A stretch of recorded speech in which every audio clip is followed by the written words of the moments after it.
사도행전 2장 1절부터 4절. 우리 다 찾으셨으면 한 목소리로 읽을까요? 2장 1절부터 4절입니다.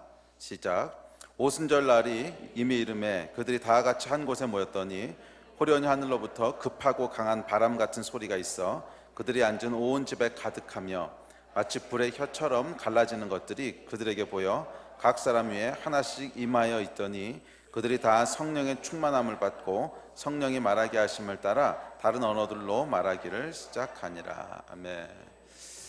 우리 이제 광고 중에 DSM 광고가 있었는데요. 우리 작년에 아줌마들 대거 들으셨는데 너무 좋았어요. 그래서 올해도 다시 한번 좀 격려합니다.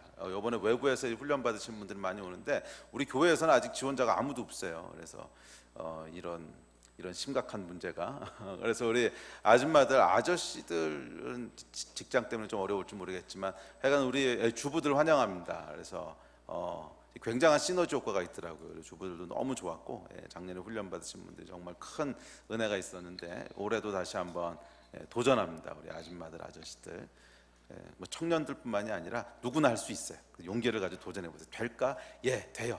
여러분 의심하지 마시고 믿음으로 신청하시면 우리 하나님의 은혜가 있을 줄 믿습니다. 오늘은 성령 강림 주일입니다. 오순절이라고 보통 부르죠. 그래서 성령께서 이 땅에 처음으로 임하신 성령 강림 주일, 오순절 주일입니다. 예수님께서 부활하시고 승천하시면서 예루살렘을 떠나지 말고 함께 모여서 기도하라고 하죠. 그래서 제자들이 모여서 함께 기도할 때 마가의 다락방에 모여 있을 때 처음으로 하나님께서 약속하신, 예수님이 약속하신 성령께서 불의 혀처럼 급하고 강한 바람처럼 이 땅에 임하신 그날을 기념하는 그 주일입니다. 그래서 오늘은 저희가 이 기독교의 핵심 단어들 중에서 성령에 대해서 함께 살펴보려고 합니다. 어쩌면 이 기독교에서 다루는 모든 단어들 중에 가장 중요한 단어들 중 하나가 아닐까 생각합니다. 성령 하나님, 성령 하나님. 그래서 복음서에 보면 예수님께서 수많은 놀라운 일들을 행하셨죠. 이제 기적과 이적을 행하시기도 하시고, 또 병든 자들을 고치시기도 하시고, 가난한 자들의 친구가 되기도 하시고, 놀라운 가르치심으로 가르치시기도 하셨는데, 이 모든 일들 앞에 복음서를 한번 찾아보십시오. 항상 수식어처럼 쫓아다니는 게 뭔지 아세요? 예수께서 성령이 충만하여, 또는 성령의 이끌리심을 받아, 또는 하나님의 영으로 충만하여, 그러니까 계속 성령에 충만하여서 뭔가 하셨다는 거예요.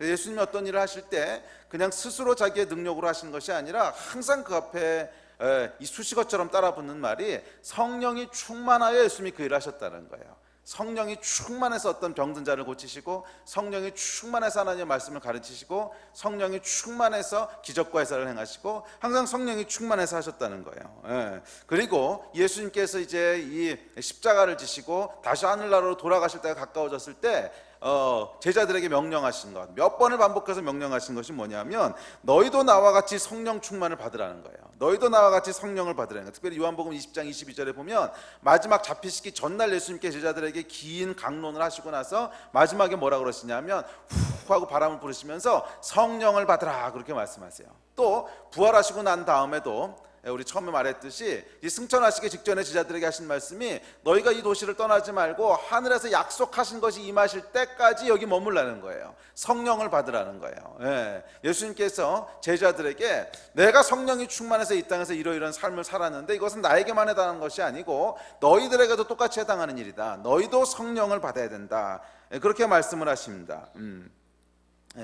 그래서 이것은 그리고 이 약속하신 것이 드디어 그 약속이 이루어진 것이 오늘 본문의 이 사건이죠. 제자들이 말씀대로 예루살렘에 모여서 사도행전 1장 5절에 보면, 4절에 보면 사도와 함께 모이사 그들에게 분부하여 이르시되 예루살렘을 떠나지 말고 내게서 들은 바 아버지께서 약속하신 것을 기다리라. 요한은 물로 세례를 베풀었으나 너는 몇 날이 못되어 성령으로 세례를 받으리라. 이렇게 말씀하시죠. 몇 날이 못돼서 성령으로 세례를 받으시라고 하셨고, 그 약속대로 정말 몇 날이 못됐을 때, 제자들이 마가의 다락방에 모여서 기도하고 있을 때 그 약속하신 성령께서 임하셨습니다. 그리고 이것이 여러분 우리가 오늘날 보고 있고 믿고 있는 기독교의 시작이에요. 기독교는, 교회는 이날부터 시작됐습니다. 그래서 이 성령 강림 주일은 사실은 교회에서 지키고 있는 모든 절기들 중에 가장 중요한 절기라고 얘기해도 과언이 아닐 겁니다. 교회가 탄생한 날, 예수께서 이 땅에 오신 날 크리스마스 우리가 지키지요. 또 부활하신 날 중요하게 지킵니다. 그러나 이것과 못지않게 중요한 것이 있다면 아마 성령께서 강림하신 오늘일 거예요. 교회가 시작되는 날이죠. 자, 그리고 그리고 재밌는 것은 이때부터 시작해서 예수님에게 사용됐던 성령 충만, 그래서 성령이 충만하여 이런 일을 하시고 성령이 충만하여 가르치시고 하셨던 이 단어가 이제 누구들에게 사용되기 시작합니까? 제자들, 사도들에게 사용되기 시작합니다. 그래서 성경에 보시면 사도행전 4장 8절에 보시면 이에 베드로가 성령이 충만하여 이르되, 베드로도 성령이 충만했대요. 또 7장에 보시면 스데반이 성령 충만하여, 스데반도 성령이 충만했대요.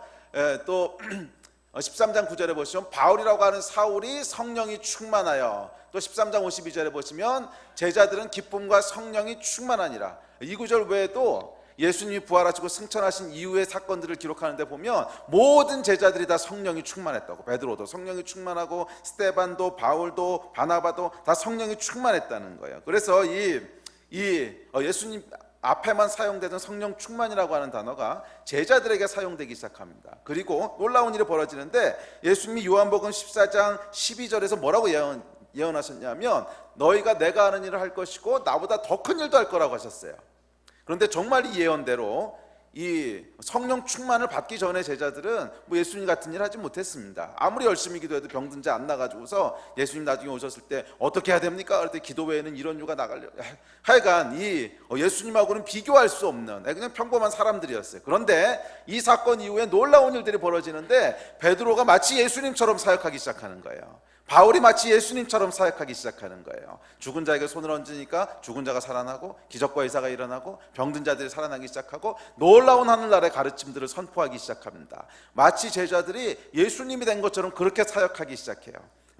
요한복음 14장에서 예수님이 예언하셨던 내가 하는 일을 너희도 할 것이고 그보다 더 큰 일을 할 거라고 하는 이 예언이 성취된 거죠. 근데 이것이 언제 성취된 거예요? 성령 충만했을 때.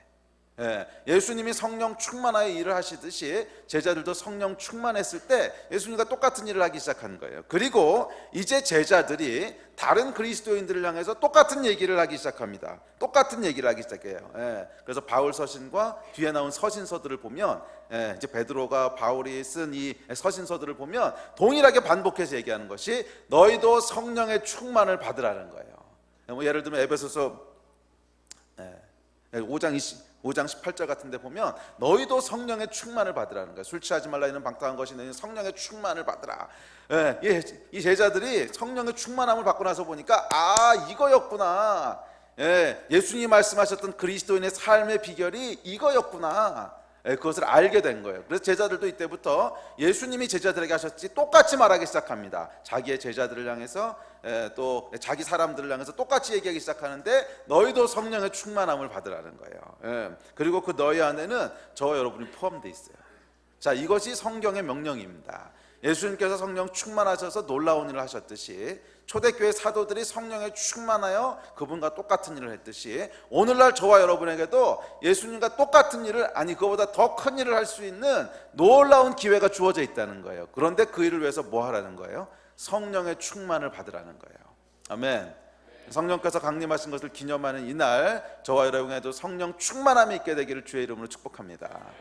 성령 충만하면 우리도 어떻게 살 수 있다는 거예요? 마치 예수님처럼 살 수 있다는 거예요. 마치 예수님이 사셨듯이 그렇게 놀라운 삶들을 살 수 있다는 거예요. 아멘. 이런 성령 충만한 삶들을 사시기를 주의 이름으로 축복합니다. 자, 그렇다면 이 성령 충만이라고 하는 것은 도대체 뭘까? 성령 충만은 어떻게 받는 걸까? 이 이야기를 좀 살펴보려고 하는데 그 중에 먼저 성령이 무엇인가? 이건 약간 잘못된 표현인데 성령은 인격이시기 때문에 성령님은 누구신가 하는 것을 먼저 잠깐 살펴봅시다. 성령님은 여러분 잘 아시다시피 삼위일체 하나님의 한 분이십니다. 성부, 성자, 성령. 그렇죠? 성부, 성자, 성령, 삼위 하나님, 세 분이 하나 되신 하나님, 이게 우리가 믿고 있는 삼위일체 하나님이시지요. 근데 성부 하나님은 누구세요? 우주를 창조하신 창조주 하나님이세요. 왕의 왕이시고 만유의 주이시고 그분이 성부 하나님이세요. 그럼 성자 하나님은 예수님이세요. 예수님. 우리를 구원하시기 위해서 우주를 창조하시고 만물을 지으신 분이 인간의 몸을 입고 이 땅에 오신 분, 그래서 십자가에서 대신 죽어주신 분, 이분이 인간의 몸을 입으신 하나님, 이분이 예수 하나님이세요. 근데 마지막 세 번째, 그리고 마지막 세 번째, 이 성령 하나님이 계신데, 보통 성부 하나님, 성부 성자 하나님에 대해서는 믿지 않는 사람들도 무슨 얘기인지 잘 알아요.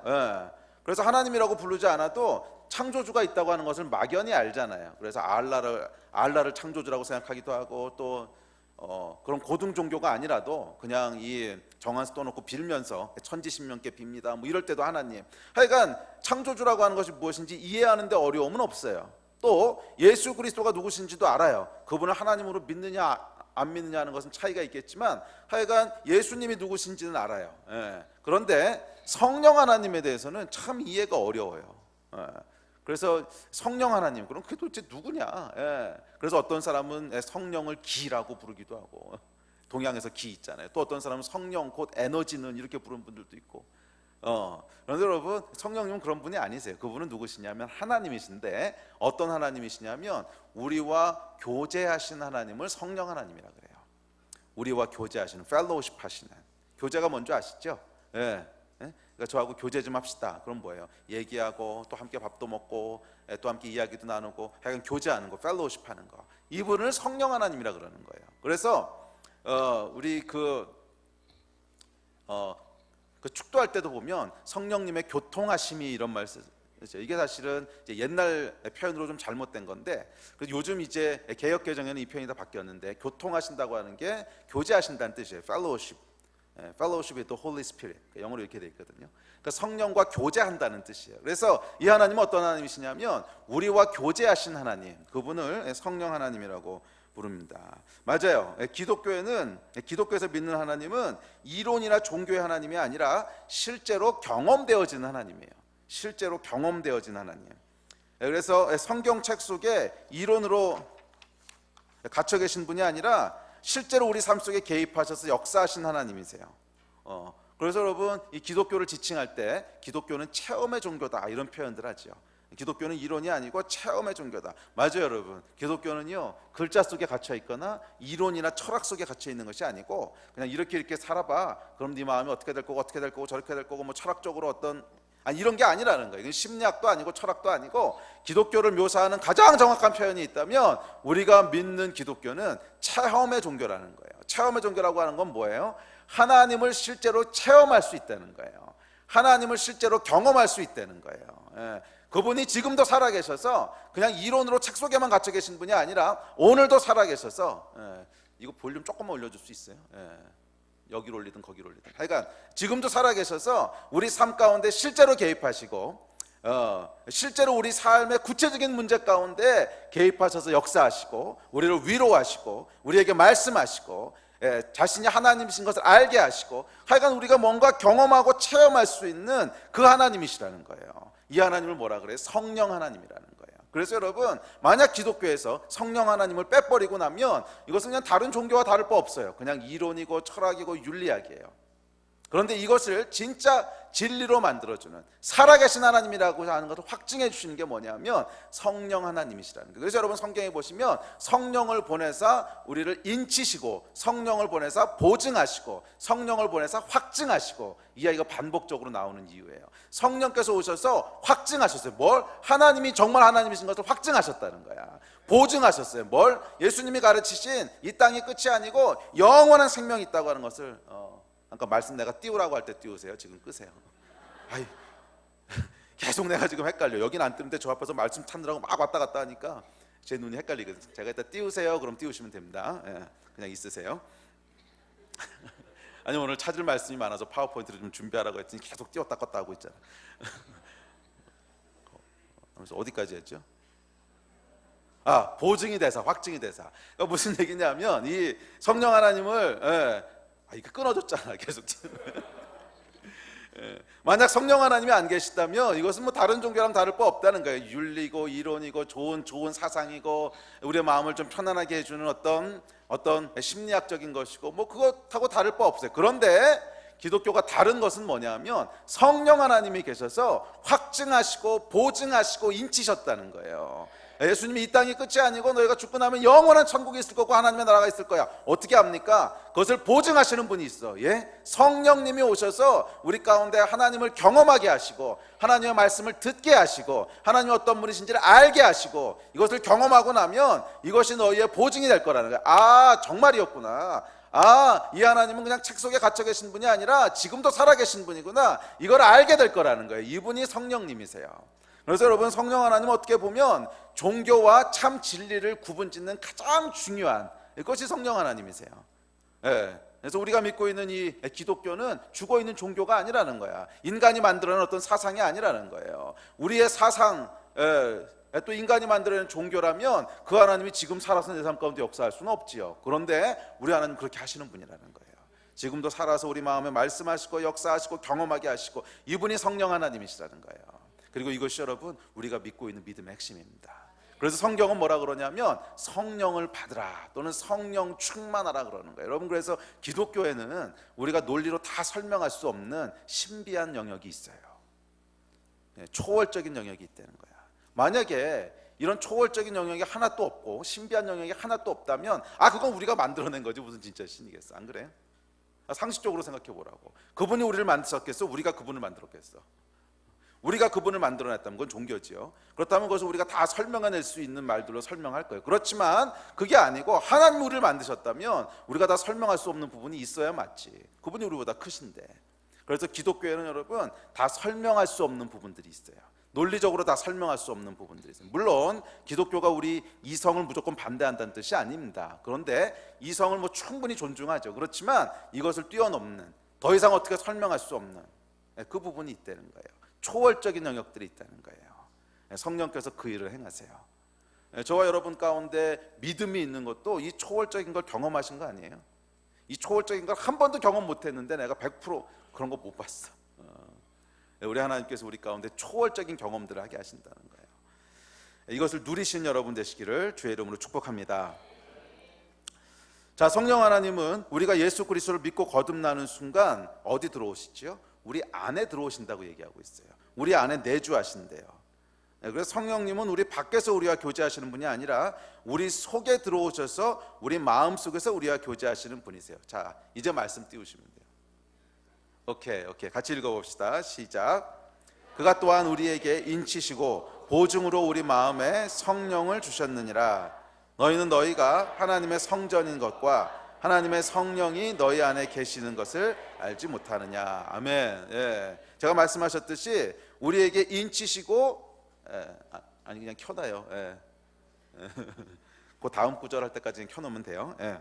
자, 우리에게 인치시고 보증으로, 이게 아까 설명했죠. 이게 정말이야, 사실이야 하는 것을 인치시고 보증하시기로 성령을 주셨는데 어디에 주셨대요?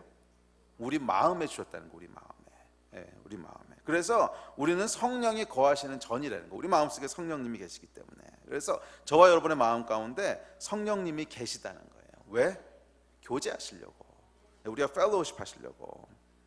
그렇다면 이분으로 충만하라는 것은 무슨 의미입니까? 그것은 우리 안에 내주하신, 우리 마음속에 계신 성령님이 계신데 이분이 활발하게 일하시는 것을 의미해요. 그걸 충만하다 그래요. 여러분 왜 그런 경험 있지요? 어떤 한 사람과 사랑에 빠지면 그 사람으로 충만해 본 적이 있으세요? 충만해. 자나깨나 그 사람 생각밖에 안 나고, 금방 만나고 돌아왔는데도 또 막 전화하고 싶고 이런. 이게 뭐예요? 충만한 거죠. 어떤 생각으로.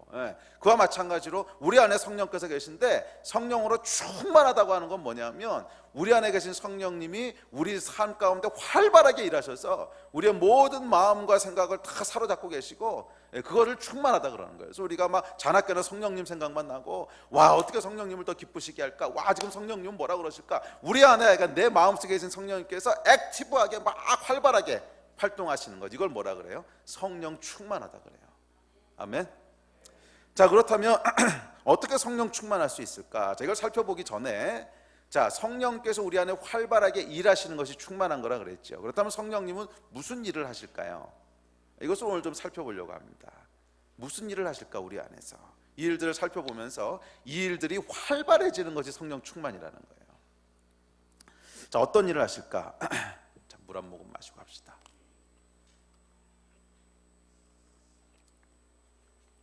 자, 제가 이 설교를 준비하면서 이 성령님이 어떤 일을 하시는지 이제 성경을 연구하기 시작했습니다. 뭐 제가 그냥 상상해서 쓰면 안 되잖아요. 성경에서 뭐라고 얘기하는가. 그래서 성경에서 성령이라고 하는 구절들 다 찾았어요. 297번 나오더라고.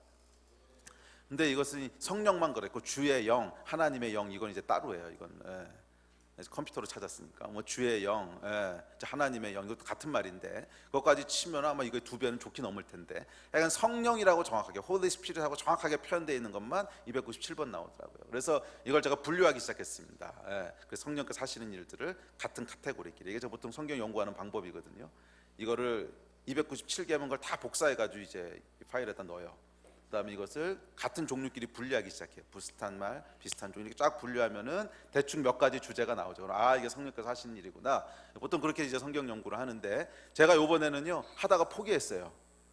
너무 많은 일을 하시는 거예요. 너무 많은 일을. 그래서 너무 많은 일을 하시는 거예요. 그래서 이게 분류가 안 되는 거야. 뭐 이게 한두 가지가 아니고요. 우리 신앙생활의 거의 대부분에 관여하신다고 해도 뭐 과언이 아니죠. 우리를 거듭나게 하시고 우리에게 믿음을 주시고 소망을 주시고, 그분은 성령님이시고 속사람을 강건케 하시기도 하시고 병을 고치기도 하시고 능력을 행하기도 하시고 하나 되게 하시기도 하시고 위로하시고 인도하시고 소망 주시고 책망하시고 도우시고 회개하게 하시고, 하여간 이 성령님에 대한 구절을 찾아놓고 보니까 분류 자체가 무의미해요. 우리가 예수 믿고 생활하는 신앙생활의 거의 100%, 거의가 아니죠, 100% 모든 일에 관여하시는 분이 성령님이시더라고. 너무 많은 일을 행하셔서 이 성령님을 빼고 신앙생활이라고 하는 논한다고 하는 건 넌센스구나.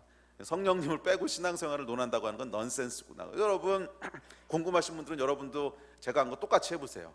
컴퓨터에 성경들 있잖아요. 그래서 한번 쫙 서치해 보세요. 그러면 297번 나올 거예요. 그럼 그거를 이렇게 분류해 보세요. 그러면 분류가 불가능해요. 너무 많은 얘기를 하셔서.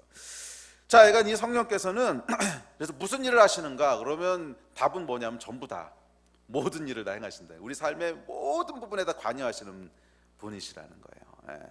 근데 뭐 그렇게 하면 설교가 안 되잖아요. 그래서 그 중에서도 조금 더 많이 강조해서 얘기하는 것이 뭘까? 그래서 중요한 것, 뭐 중요하다는 표현은 좀 뭐하고, 오늘날 우리에게 더 많이 필요한 것, 과거에는 좀 달랐을지 몰라도 지금 더 많이 필요한 것으로 이렇게 아주 줄여서 뽑았는데도 한 12~13가지가 나오더라고.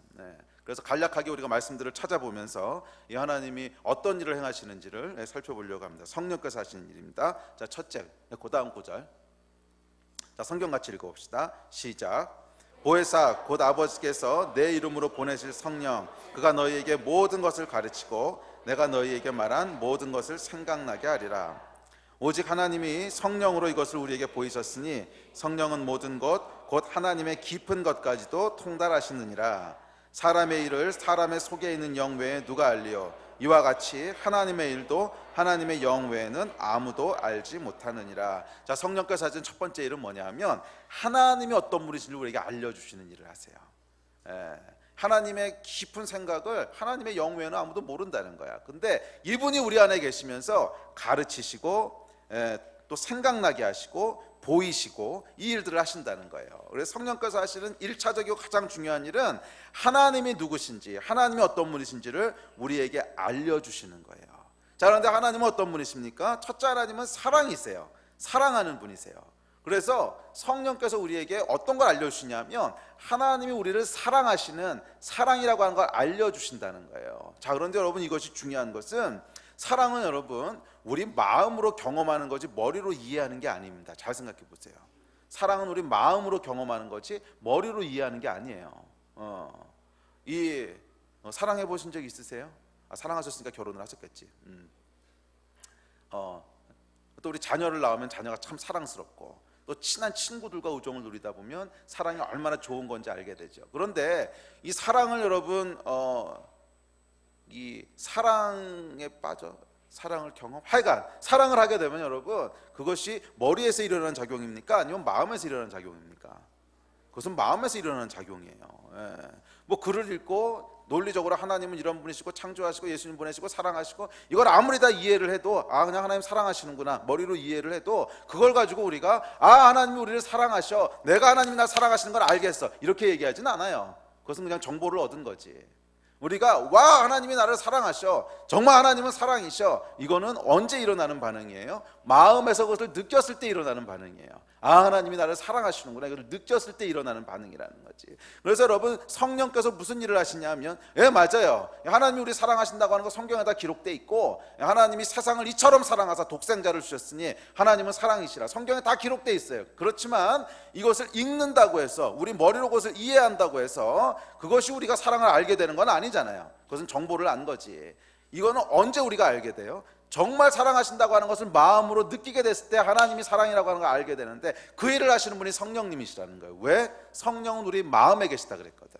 우리의 내면에 계시면서, 우리 마음에 계시면서 하나님이 우리를 얼마나 사랑하시는지를 알게 하시고 깨닫게 하시고 느끼게 해주시는 분이 성령님이세요. 이것이 그분이 하시는 첫 번째 일이에요.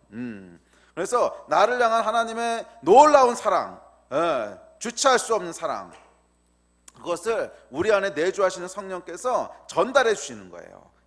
전달해 주시는 거예요. 그런 의미에서 이것은 어떤 이론적으로 이해해서 알게 되는 것이 아니고, 우리의 이성을 뛰어넘는 그 일종의 초월적인, 초자연적인 현상이야. 초자연적인 현상이야. 그냥 하나님이 나를 사랑하신다고 하는 게 느껴지는 거예요.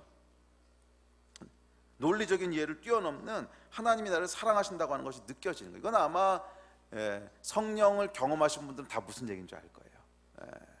그냥 그 전까지는 맹숭 교회에서 설교를 들어도, 성경을 읽어도, 그래 뭐 하나님이 계신가 보다, 뭐 틀린 건 아닌 것 같아. 예수님 당연히 좋은 분이지, 그분이 우리 위해 죽으셨대, 뭐 오케이, 좋은 말이고 맞는 말이고 믿어서 손해볼 거 없고. 그러다가 어느 날 성령을 받고 체험을 하면 일어나는 변화가 뭐예요? 울기 시작하는 거잖아. 눈물 콧물 흘리면서 하나님 정말 살아계시다고, 정말 하나님 사랑이시라고. 그게 뭐예요? 머리에서 가슴으로 내려오는 거지. 이게 뭐냐면 성령께서 하시는 일이에요. 하나님을 알려주시는 거야. 이건 참 신기한 일이에요. 이건 논리적으로 설명이 안 되는 일이에요. 참 신기한 일인데 그 일을 성령께서 행하시는 거예요. 또 하나님의 사랑뿐만 아니라 하나님이 얼마나 크고 위대한 분이신지도 알게 하세요. 그래서 예배 가운데 성령이 충만하게 임하시면 우리가 그분을 경배하게 되죠. 그분 앞에 납작 엎드리게 되고, 예배하게 되고, 경배하게 되고, 경외하게 되고. 근데 이것도 여러분, 우리의 이성을, 설명을 뛰어넘는 현상이잖아. 그분이 크다고 하는 걸 내가 그냥 직관적으로 아는 거예요. 어떻게? 성령께서 하시는 일이라는 거예요. 이 성령님 경험하셨습니까?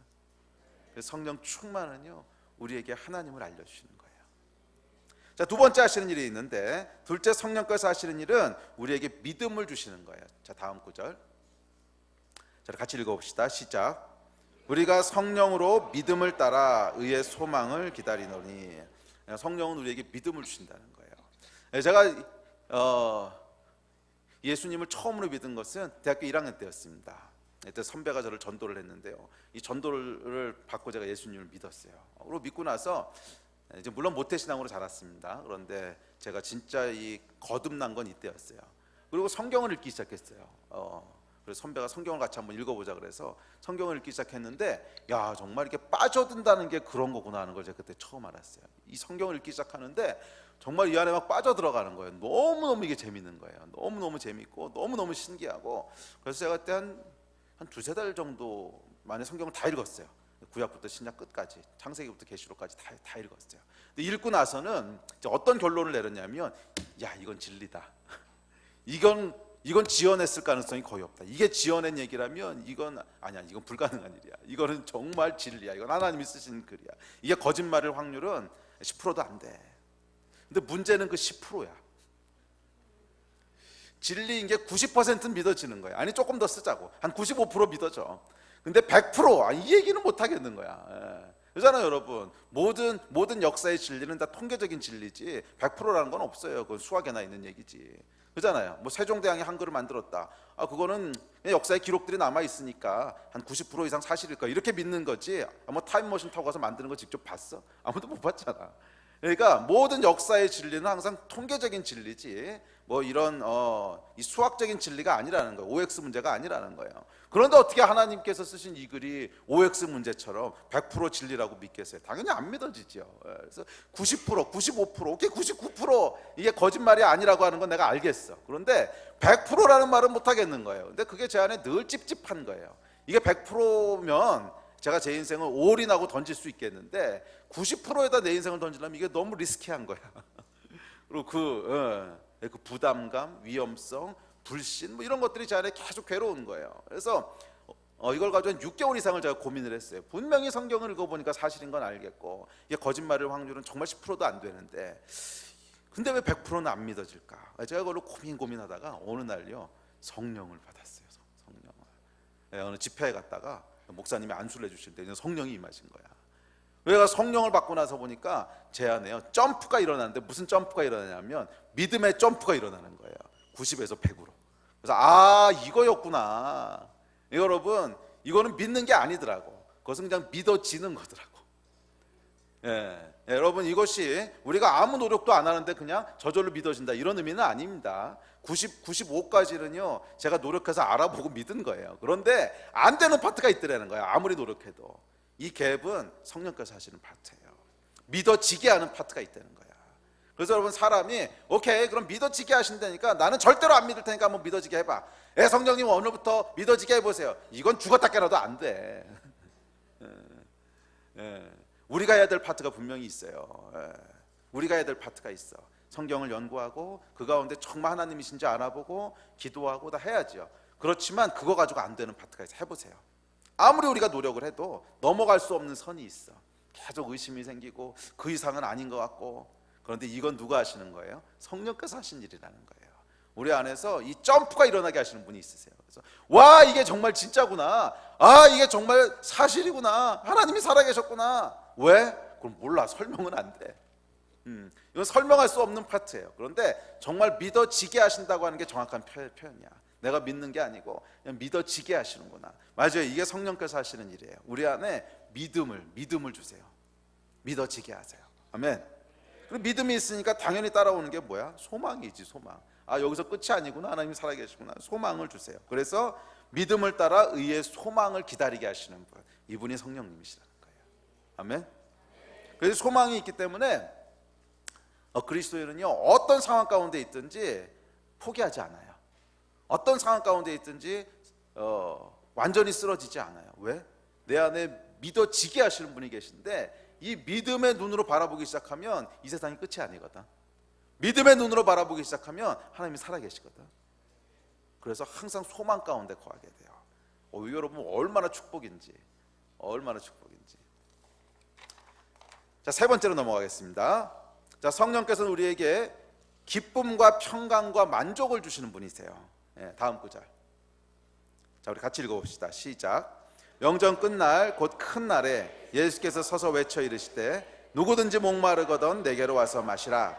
나를 믿는 자는 성경의 이름과 같이 그 배에서 생수의 강이 흘러나오리라 하시니 이는 그를 믿는 자들이 받을 성령을 가르쳐 말씀하신 것이라. 예수께서 아직 영광을 받지 않으셨으므로 성령이 아직 그들에게 계시지 아니하시더라. 다음 페이지. 계속 읽습니다. 시작. 제자들은 기쁨과 성령이 충만하니라. 또 너희는 많은 환난 가운데서 성령의 기쁨으로 말씀을 받아 우리와 주를 본받는 자가 되었으니 하나님의 나라는 먹는 것과 마시는 것이 아니요 오직 성령 안에 있는 의와 평강과 희락이라. 아멘. 여러분 이 성령께서 하시는 일을 뭐라 그랬냐면 성령 안에 있는 의와 평강과 희락이라는 거예요. 성령 안에는 기쁨이 있고요, 즐거움이 있고 평화가 있고 평강이 있고 만족함이 있다는 거예요. 이것은 믿음과 연결돼 있어요. 우리 안에 하나님이 정말 살아계신 것이 100%로 믿어지고 그분이 진짜 이분이 정말 이게 사실일까 아닐까 사람이 만들어낸 얘기가 아닐까 그게 아니고 진짜 하나님이 살아계시다고 하는 것이 100% 믿어지기 시작하면 거기서부터 뭐가 와요? 평강이 와요. 그 하나님이 내 인생을 붙잡고 계시지. 그래서 환경이 아무리 어렵고 힘들게 돌아가도 아니야, 이것은 사람에 의해서 좌지우지되는 것이 아니고 내 인생은 하나님의 손 안에 있어. 이 믿음이 있는 사람은요 평강이 있어요. 이건 제가 실제로 경험해봤고 경험해보는 이야기들이에요. 살다 보면 여러분 이 불안할 때가 왜 없겠어요? 불안할 때가 왜 없겠어요? 뭐 건강 문제, 재정 문제, 환경 문제, 수도 없이 불안한 일들이 일어나지. 그런데 그럴 때마다 저는 불안할까요? 안 불안할까요? 물론 처음에 조금 불안해요. 목사도 뭐 사람인데. 근데 불안하다가도 제가 하나님 앞에 나가서 기도하기 시작하잖아요. 그럼 하나님께서 한 번도 예외 없이 주시는 것이 되게 평강이에요. 항상 하나님께서 제 마음 가운데 어떤 믿음을 주시냐면 이것은 God is in control. 하나님이 컨트롤하고 계셔. 하나님이 컨트롤하고 계셔. 이 믿음이 딱 주어지면요, 그 다음부터 평강이 와요. 에휴, 하나님이 알아서 하시는 거야. 그러면 환경이 아무리 힘들어도, 아무리 문제가 심각해 보여도 제 안에 평강이 와요. 이게 성령께서 하시는 일이에요. 그러면 그 안에 기쁨이 있을까요? 당연히 기쁨이 있지. 걱정할 게 없는데 안 기쁘겠어? 영원한 천국이 내 거라고 하는데 안 기쁘겠어? 기쁨이 있어요. 또 만족함이 있어요. 꼭 전 구절에 보면 요한복음 말씀하시면서 누구든지 목마르거든 내게로 와서 마시라고. 이게 뭐예요? 어떤 우리 안에 있는 내적인 갈급함을 얘기하는 거지. 내적인 갈급함이 있다는 거야, 인간 안에는. 근데 다 내게로 와서 마시라는 거야. 시원하게 만족하게 하는 게 있는데 그게 뭐라는 거예요? 마지막에 39절에 보면 성령님이시라는 거예요. 성령이 우리 안에 거하시게 되는데 그럼 우리 안에 만족함이, 이것은 여러분 뭐 심리학적인 변화를 얘기하는 게 아닙니다. 자, 여기 보면 명확히 못 박아서 뭐라 그래요? 예수께서 영광을 아직 받지 않으셨으므로 성령이 아직 그들에게 계시지 아니하니라 그랬거든요. 그 얘기는 구약 시대에는 아직 성령이 오시지 않았기 때문에 이 만족함을 사람들이 누리지 못했다는 거예요. 그런데 이때부터 시작해서 예수님 약속하시고 오순절날 성령이 오시고 그때부터 일이 시작됐다는 거잖아요. 그러니까 이것은 어떤 자연스러운 변화가 아니라는 거야. 그 전과 그 이후가 완전히 다르다는 거예요. 그 얘기는 뭐냐면 목사님이 성령 얘기하시는데 우리가 거듭난 사람은 누구나 성령이 있대. 그럼 내가 잘 느껴지진 않지만 그냥 성령이 계신 거야, 믿음으로 취해, 이런 얘기가 아니라는 거예요. 잘 생각해 보세요. 성령이 내주하시기 전과 후가 확연히 다르다는 얘기를 하고 있는 거잖아. 안 그래요? 그냥 심리적인 변화가 일어난 거라면 그 전이나 그 후나 그렇게 믿으면 똑같이 현상이 일어나야지. 근데 그게 아니고 성령이 오시기 전이라서 그 전에는 불가능했던 얘기라고 말하거든. 그 얘기는 우리 삶 가운데도 성령이 내주하시기 전에 불가능했던 일들이 성령이 오시고 나니까 가능해지는 것들이 그 변화가 있다는 거예요. 인식할 수 있는 변화가 있다는 거예요. 이것은 어떤 심리적인 현상이 아니라는 거야. 하나님이 살아계시기 때문에 일어나는, 설명할 수는 없지만 존재하는 초월적인 현상이라는 거예요. 그리고 여러분, 이 초월적인 파트가 기독교의 핵심이에요. 이걸 경험해보지 못한 사람은 계속 땅의 것만 찾게 돼 있어요. 계속 종교 행위만 하게 돼 있어요. 이걸 경험하는 순간 우리가 이게 정말이었구나, 성경이 말하고 하는 게 사실이었구나, 하나님이 정말 살아계시구나, 일로 믿음의 점프가 일어나는 거야. 성령의 충만함을 받으십시오. 이건 제 얘기가 아니고 예수님 명령이었어요. 예수님 말씀에 크게 아멘해야지. 성령의 충만함을 받으십시오. 이게 예수님 명령이에요. 자, 그래서 이 안에 기쁨과 평화와 만족이 있다는 거예요. 기쁨과 평화와 만족이 있다는 거예요. 이 믿음이 있으니까 당연히. 천지를 창조하신 분이 나와 함께 계시는데 당연히 그 안에 평강이 있죠. 이거 여러분이 것이 되시기를 축복합니다. 넷째, 성령께서 하시는 일은 우리를 죄와 사망의 법에서 해방하시는 거예요. 다음 시작은 그리스도 예수 안에 있는 생명의 성령의 법이 죄와 사망의 법에서 너를 해방하였습니다. 아멘. 우리 삶 가운데 여러분, 우리를 속박하는 많은 속박들이 있지요. 그래서 내가 정말 그렇게 하기 싫은데 어쩔 수 없이 그렇게 하게 되는 속박들. 대표적인 게 중독들, 알코올 중독, 일 중독, 중독들. 또 내 안에 오랫동안 살아오면서 형성된 원치 않는 습관들, 어떤 원치 않는 태도들. 그래서 난 이거 너무 하기 싫은데 이 태도 때문에 대인관계에도 문제가 계속 생기고 부부싸움도 계속 일어나고 애들한테도 계속 막대하게 되고. 그래서 여러분 그런 경험들이 있으세요? 아이 키우시는 부모님들, 특별히 이 내 안에 잘못 형성된 어떤 조급한 성격이나 아니면 화내는 거나 이런 것 때문에 아이한테 막 쏟아놓고 나서는 막 후회하고 이런 경험도 있으세요? 엄마들은 다 있죠. 아빠들은 별로 없는 것 같아요. 아빠들은 왜냐면 애들을 잘 안 돌보니까. 엄마들은 대부분 이 어려움들이 있죠. 애들한테 막 해놓고는 돌아서서는 내가 왜 이랬지, 또 이게 막 이런 후회하게 되고. 이게 뭐예요? 내가 조금 더 성숙한 엄마였으면 우리 아이한테 훨씬 더 좋은 걸 줄 수 있었는데, 막 이런 후회들 있잖아요. 이게 뭐예요? 잘못 형성된 어떤 태도들, 습관들, 가치관들, 중독들, 또 어떤 거는 그 중독이 심해져서 병이 된 것들, 이런 수많은 속박들이 우리 안에 있다는 거예요. 이게 뭐냐 하면 죄와 사망의 속박이라는 거야. 죄와 사망의 법이 우리를 꽉 메고 있다는 거예요. 그래서 예수 믿고 나서도 여기서부터 좀 자유로워졌으면 좋겠는데, 난 이러고 싶지 않은데, 난 조금 더 내가 정말 이런 죄와 사망에 보여서 자유케 되고 그랬으면 좋겠는데, 이게 참 어렵죠. 근데 이 일을 행하시는 분이 있는데 그게 누구라는 거예요? 성령님이시라는 거예요. 그분은 우리를 자유케 하시는 분이시라는 거예요. 우리 안에 상처들을 회복시키시는 분이시고, 우리 안에 중독들을 끊어내시는 분이시고, 잘못된 삶의 변화를 일으키시는 분이시고, 이분이 성령님이시라는 거예요. 그분에게는 불가능이 없다는 거예요. 여러분, 좌절하고 포기하지 마세요. 내 안에 이건 너무 오랫동안 내 삶의 일부로 있었던 거기 때문에 절대로 안 고쳐질 거야. 아니야, 성령께서 하실 수 있어요. 그래서 성령께서 우리 밖에 계신 게 아니고 우리 안에 거하시는 거예요. 우리 안에 있는 수많은 죄와 사망의 속박들, 우리 인생을 파괴하고 괴롭게 하고 힘들게 하는 이 문제들을 성령께서 해방시킬 수 있다는 거예요. 아멘. 그 일을 행하시는 분이라는 거예요. 할렐루야. 이게 성령께서 하시는 일이에요. 여러분, 중독에서부터 자유케 될 수 있습니다. 아멘. 중독은 끊어질 수 있습니다. 원치 않는 습관들 회복될 수 있습니다. 성령께서 하시는 일이에요.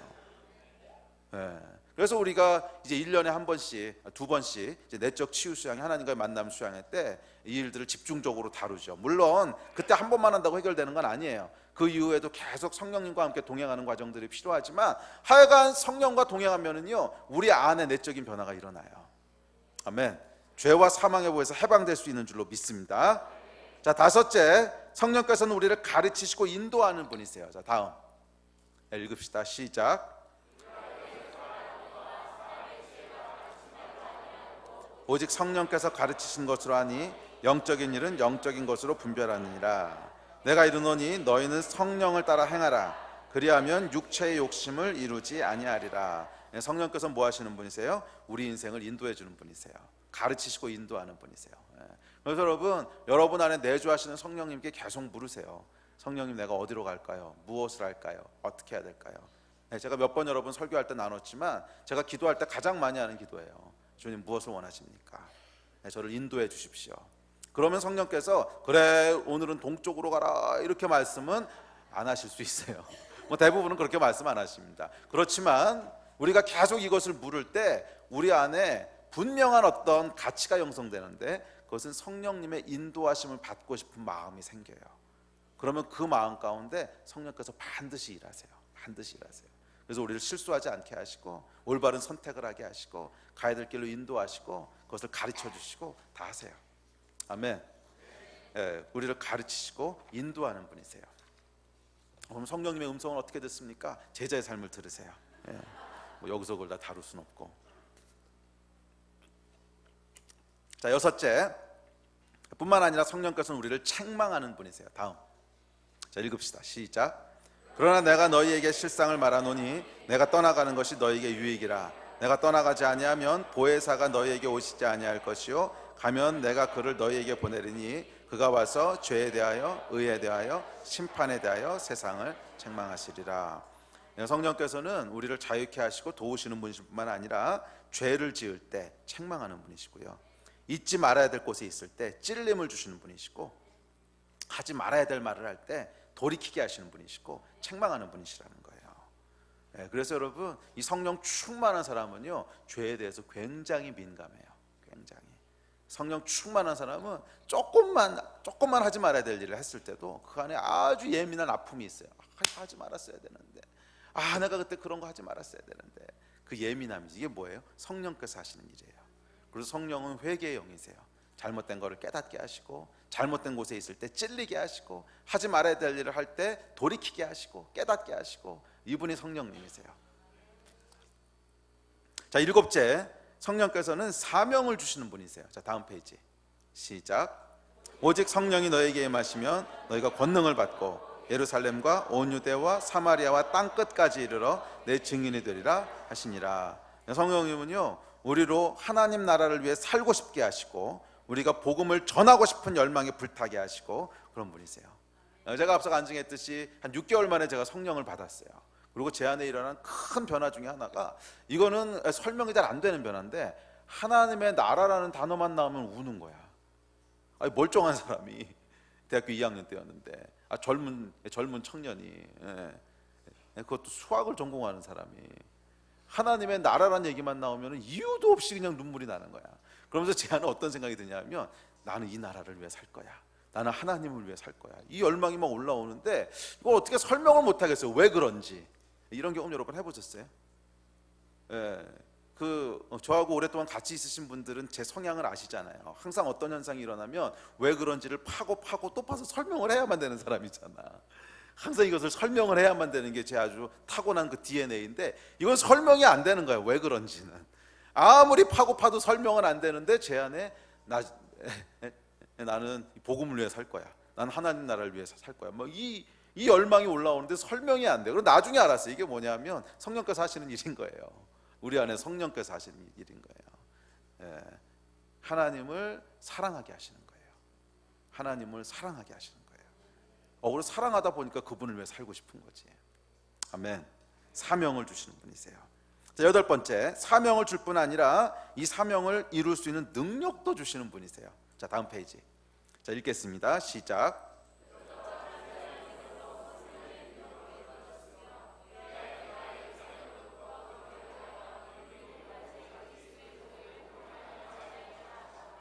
바울이 그들에게 안수하매 성령이 그들에게 임하심으로 방언도 하고 예언도 하니. 이 사명을 이루려고 할 때, 복음을 위해 살려고 할 때 능력을 주세요. 능력을 주세요. 기적의 능력으로, 성령의 능력으로. 또 손을 얹고 기도할 때 방언도 하고 예언도 하고 병도 낫고 초월적인 능력들을 주신다는 거예요. 그래서 어떤 사람들은 이 성령의 능력이라고 하는 것에 굉장히 깊게 이렇게 들어가서 이것을 강조하고 중요하게 생각하고 하시는 분들이 주로 이제 순복음 교단 분들이시죠. 맞습니다. 성령은 능력을 행하는 분이세요. 그렇지만 그게 전부는 아니에요. 제가 말씀드렸지만 간단하게 추려도 15개, 16개 정도 많은 일들을 하세요. 이것보다 훨씬 많은 일을 하시는데, 그 중에 하나가 뭐냐면 능력을 행하시는 분이시라는 거예요. 그래서 성령 충만할 때는 능력들이 나타나요. 기도하면 병이 낫기도 하고, 기도하면 기적이 일어나기도 하고, 막 예언이 나오기도 하고, 또 손을 얹고 기도하면 방언이 터지기도 하고, 능력을 행하시는 분이시라는 거예요. 자, 9번째, 능력을 행하실 뿐 아니라 우리의 속사람을 강건케 하시는 분이세요. 자, 다음 구절 우리 같이 읽읍시다. 시작. 그의 영광의 풍성함을 따라 그의 성령으로 말미암아 너희 속사람을 능력으로 강건하게 하옵시며. 겉으로 드러나는 어떤 능력뿐만 아니라 우리의 내면을 강건하게 하신다는 거예요. 속사람을. 내면이 약한 사람들이 있지요.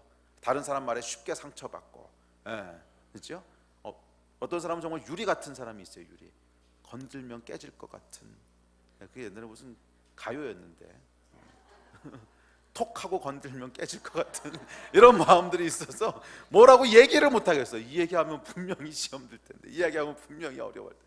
마음이 굉장히 연약한 거죠. 그게 뭐냐면 우리 속사람이 강건하지 못한 거예요. 쉽게 상처받고. 그게 뭐예요? 자존감이 낮은 거지.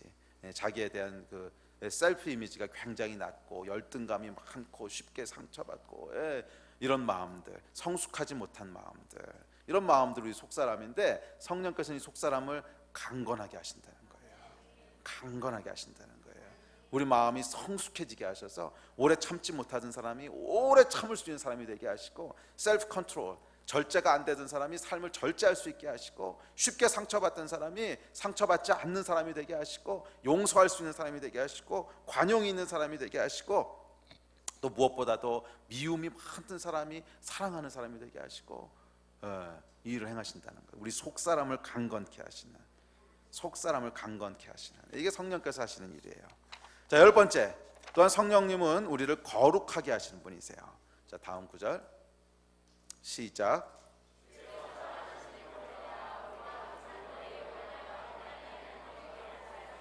하나님이 처음부터 너희를 택하사 성령의 거룩하게 하심과 진리를 믿음으로 구원을 받게 하심이니. 성령님은요, 우리를 거룩하게 하시는 분이세요. 거룩하게. 이거 이제 속사람과 연관된 얘기죠. 또한 우리의 연약함을 도우시는 분이십니다. 다음 페이지 시작.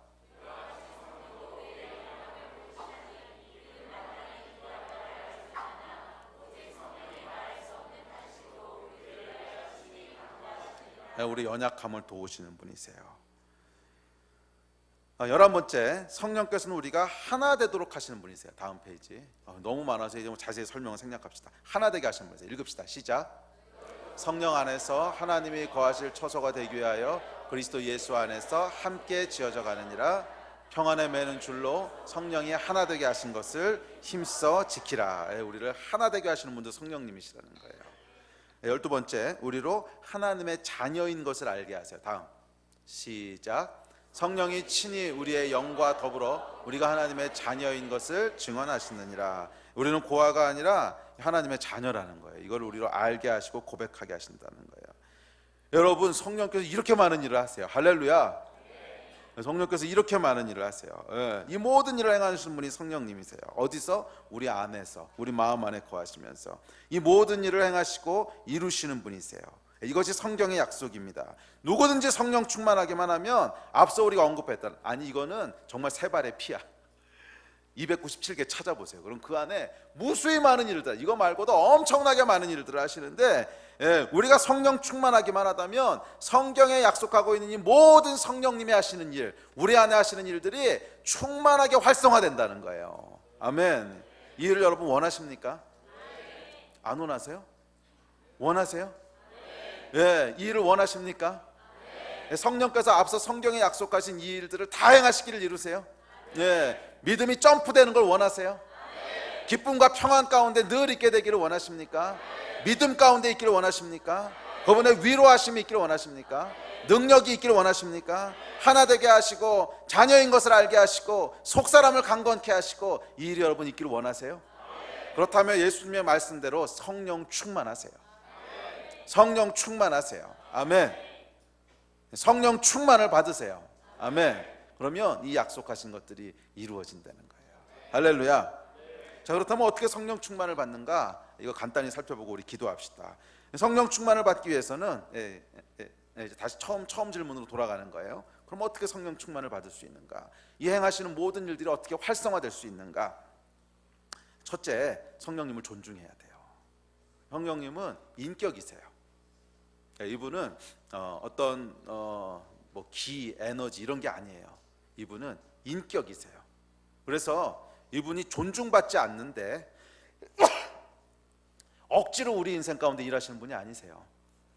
너는 네가 원하고 필요로 하는 게 뭔지 몰라. 가만히 있어. 내가 알아서 할 테니까 shut up. 이러고 행하시는 분이 아니라는 거야. 우리 성령님은 젠틀한 분이세요. 아주 인격적인 분이세요. 그래서 우리가 허락하고 도움을 구하지 않는데 억지로 일하시는 분이 아니시라는 거예요. 그래서 성령 충만을 위해서 가장 중요한 요소가 뭘까? 물론 이제 몇 가지 요소가 있는데 그중 가장 중요한 요소가 뭐냐면 우리가 성령님을 존중해야 되는 거예요. 그래서 우리 마음을 성령님께 열어야 돼요. 성령님, 내가 하시는 일들을 쭉 말씀을 통해서 살펴봤습니다. 나는 이 일을 너무 원합니다. 내 인생 가운데 성령님 이 일을 행해 주십시오. 원해야 돼요. 허락해야 돼요. 그리고 성령께서 하시는 일을 존중해야 돼요. 리스펙트해야 돼요. 그렇지 않으면 절대로 성령 충만을 받을 수가 없어요. 그래서 오늘 여러분들이 앞서 말씀드린 모든 일들이 충만하게 여러분 인생 가운데 일어나는 성령 충만을 받기 원하신다면 오늘 이 마음을 여셔야 돼요. 성령님, 일해 주십시오. 하나님, 내 마음속에 계신 거 내가 믿습니다. 이 일을 행해 주십시오. 존중해야 돼요. 이 존중의 가장 절대적인 표현이 뭐냐면 기도예요. 기도는 성령님께 도움을 구하는 거잖아. 성령님과 대화하는 거잖아. 그래서 제가 이 신앙생활하면서 보니까 성령 충만의 절대 조건이 기도더라고. 절대 조건이. 기도하지 않는데 성령 충만한 걸 한 번도 본 적이 없어. 너무나 상식적인 얘기지만 기도 안 하는데 성령 충만한 예는 한 번도 본 적. 이건 뭐하고 비슷한 거냐면 여러분, 기도는 대화잖아요. 대화. 내 안에 계신 성령 하나님과 대화하는 건데, 근데 그분을 뭐 성령님이라고 부르든 예수님이라고 부르든 하나님이라고 부르든 상관없습니다. 같은 분이니까. 그러니까 내 안에 계신 성령 하나님, 예수님, 하나님과의 대화가 기도인데, 사람도 말이에요 여러분, 사람도 우리 집에 누가 이제 손님으로 들어왔어. 그래서 이제 그 집에 한 달만 좀 머물다 갑시다. 그래서 뭐 예를 들면 이제 선교사님이 잠깐 한국에 들어오셨는데 우리 집에 한 달 머무시게 됐어. 그래서 머무시는데 한 달 내내 한마디도 안 해. 밥 먹었는지 물어보지도 않고, 잘 주무셨어요? 물어보지도 않고, 있는 듯 없는 듯 투명 인간 취급을 해. 자, 그러면 여러분, 이분이 우리 집에서 충만하게 일하실 수 있을까요? 그럴 수가 없지. 그럼 얼굴 마주쳐도 어색하고 멀쓱하고 뭐 이러죠. 절대로 이렇게 자유롭게 집안에서 일할 수가 없다고요. 뭐든지 조심스럽고 그러잖아요. 말을 한마디도 안 하는데 이거 해도 돼? 안 해도 돼? 마치 가시방석 같고 그 몸을 사리게 되고, 그래서 가능하면 자기 방 밖으로 잘 안 나오게 되고, 이렇게 되는 게 자연스러운 거잖아요. 마찬가지로 성령께서 우리 안에 들어와 사시는데 우리가 그분하고 하루 종일 한마디도 안 해. 일주일 동안 한마디도 안 해. 성령께서 들어와 계신데 투명 인간이야. 그러면 여러분, 성령께서 우리 안에 막 활발하게 돌아다니면서 하시고 싶은 일을 하실 수 있을까요? 없을까요? 우리 안에 보니까 쓰레기가 너무 많아. 이 쓰레기를 성령께서 치우시고 싶은데 주인이 얘기를 해야 치우지. 뭐 맨날 투명 인간 취급하고 한마디도 얘기 안 하는데 저 쓰레기 좀 치워주고 싶은데 저 치워도 될까 안 될까? 일하실 수가 없다는 거예요. 더구나 성령님은 아주 젠틀하신 분이세요. 우리 허락 없이 막 일하시는 분이 아니시라는 거야. 그래서 여러분, 성령 충만하기 위해서 절대적으로 필요한 첫 번째 절대 조건이 뭐냐면 기도예요. 기도. 도와달라고 구해야 되는 거야. 적극적으로 구해야 되는 거예요. 하나님 도와주십시오. 내 안에 계신 성령님 도와주십시오. 당신이 행하시고자 하는 일을 내 인생 가운데 행해 주십시오. 앞서 약속했던 수많은 일들이 있잖아요. 죄와 사망의 벌에서 자유케 해주시고, 나에게 평강을 주시고, 능력 주시고, 믿어지게 하시고, 위로하시고, 하여간 성령님 하시는 일들을 행해 주십시오. 거룩해지게 하시고, 속사람이 강건해지게 하시고, 하여간 계속 기도하고 구해야 되는 거예요. 그래야 성령 충만할 수 있어요. 그래서 성령님과 친밀해져야 돼. 기도를 많이 하는 사람은요, 성령님과 친밀해요.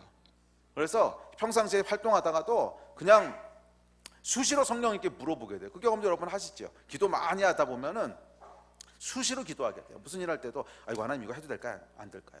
금방 이렇게 속으로라도 물어보게 돼. 근데 기도 안 하던 사람은 이 감 자체가 없어. 왜? 멀쓱하고, 뭐 평생 한마디도 안 하던 사람한테 갑자기 뭐 대화가 이렇게 되겠어요 이게. 그래서 그런 사람은 진짜 위기가 와도 간신히 기도한다는 게, 하나님 거기 계신지 잘 모르겠지만 계시다면 뭐 이러고 얘기 시작하는 거지. 뭐 이래가지고 어떻게 충만하겠어요. 아주 친밀하게 계속 하나님 앞에 기도하고 있는 사람은 순간순간 계속 하나님께 물어본다. 하나님 이거 어떡할까요?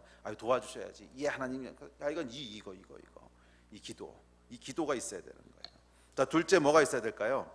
말씀이 있어야 돼. 말씀. 목사님은 맨날 결론은 똑같아. 기도하고 말씀 보라고. 뭐 어떡하겠어. 그게 성경의 명령인데.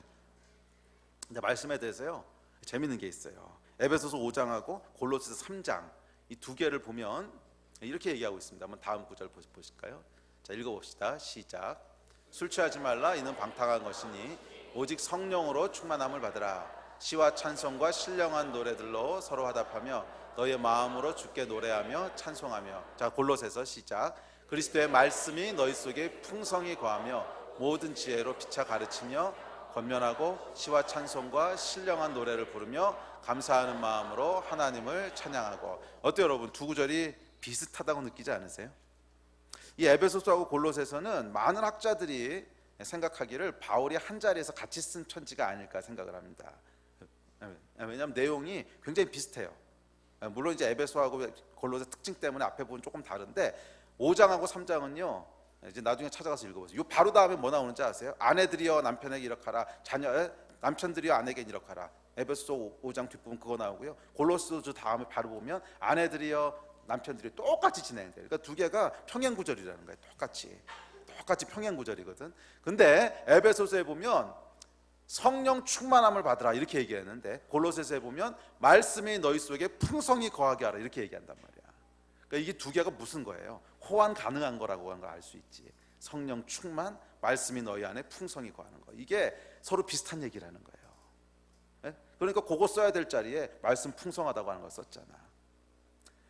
말씀이 우리 안에 충만하게 거하는 것이 성령이 충만해지는 것에 동의어예요.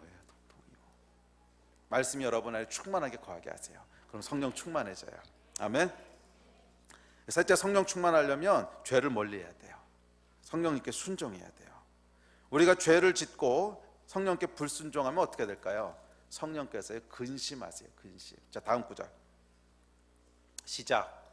하나님의 성령을 근심하게 하지 말라. 그 안에서 너희가 구원의 날까지 인치심을 받았느니라. 성령님을 근심하게 하지 말라는 거예요. 이 성령님이 충만하게 역사하시기도 하시지만 반대로 근심하시기도 하세요. 언제 근심하실까? 우리가 엄한 짓 하고 있을 때, 아이고 얘가 이거 하면 안 되는데, 아이고 이 녀석이 지금 이렇게 죄 짓고 있으면 안 되는데, 이 녀석이 지금 그 자리에 있으면 안 되는데, 이 녀석이 지금 저거 하고 있으면 안 되는데, 근심하게 되면 성령 충만은 당연히 안 일어나지. 성령님을 근심하게 하지 말라는 거예요. 그런데 계속 근심하게 하면 어떻게 될까요? 이 성령님이 근심하시면 우리도 알아요. 이게 사실 우리가 영적인 존재이기 때문에 그것을 우리가 직감해요. 아이고 지금 성령이 기뻐하시지 않는구나. 성령께서 근심하시는 거 우리가 알거든. 근데도 무시하고 계속했어 그 일을. 왜? 내 안에 욕망이 너무 커. 내 안에 자아가 너무 세. 그래서 계속 그 일을 했어. 그게 뭐든지 간에 근심하게 하느니 계속했어. 또 하고 또 하고 또 하고 또 하고 또 하고 또 하고 또 하고 또 하고 또 했어. 그럼 어떻게 될까요? 다음 구절 시작. 성경이 무시무시한 얘기를 해요. 성령을 소멸한다는 거예요. 성령을 소멸. 분명히 우리 안에 예수 믿는 순간 성령께서 내주하시는데 이 성령을 근심하게 하는 것을 반복하면 또 하고 또 하고 또 하고 또 하고 불순종을 계속 또 하고 또 하고 또 하고 또 죄를 또 짓고 또 짓고 또 짓고 또 짓고 그럼 결국 어떻게 된다는 거예요? 우리 안에 성령이 소멸된다는 거예요. 이 소멸된다는 게 신학적으로 무슨 의미인지는 잘 모르겠어요. 성령이 떠나신다는 얘기인지 아니면 성령이 더 이상 아무 일도 못 하시게 된다는 얘기인지 뭐 신학적으로는 모르겠어요. 그렇지만 성경이 못 박아 얘기하는 건 뭐냐면 성령이 소멸될 수 있다는 거지. 성령을 소멸하지 말라는 거예요. 성령을 소멸하지 말라는 거예요. 성령 충만하게 원하십니까? 그렇다면 성령을 근심하게 하지 마세요. 성령 충만하게 원하십니까? 그러면 성령을 소멸하지 마세요. 어떻게 해야 돼요? 죄를 멀리해야 돼요. 네? 죄를 멀리해야 돼요. 이 성령이 예민해지면 예민해질수록 이 죄라고 하는 것이 얼마나 치명적인가 하는 것을 사람들이 알게 돼요.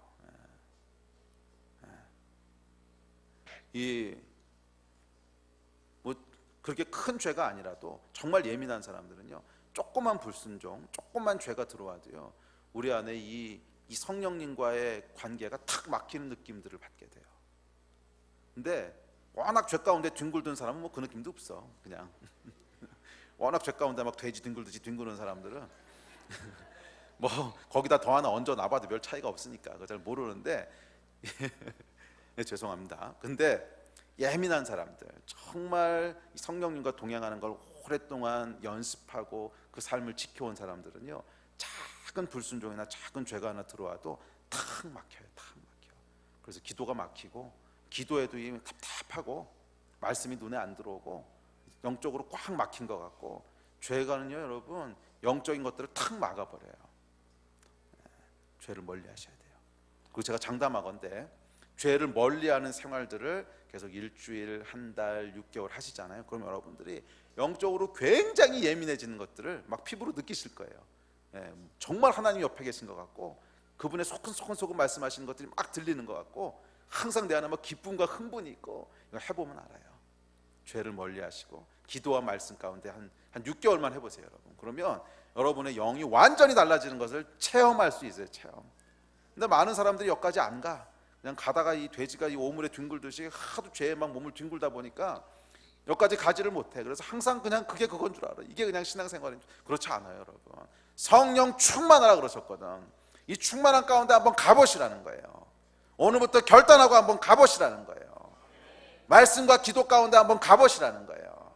죄를 끊고 거룩한 가운데 가보시라는 거예요. 한 달, 두 달, 세 달 딱 마음 잡고요, 한 3개월에서 6개월만 해보세요. 그러면 내 영이 완전히 달라지는 것을 누구라도 느낄 수 있어요. 거듭난 사람이라면. 어떤 느낌이 오냐면 정말 예민해진 느낌이 들어요. 막 하나님이 정말 옆에 같이 계시는 것 막 이렇게 느껴지고, 와, 하나님이 나하고 지금도 함께 계시구나.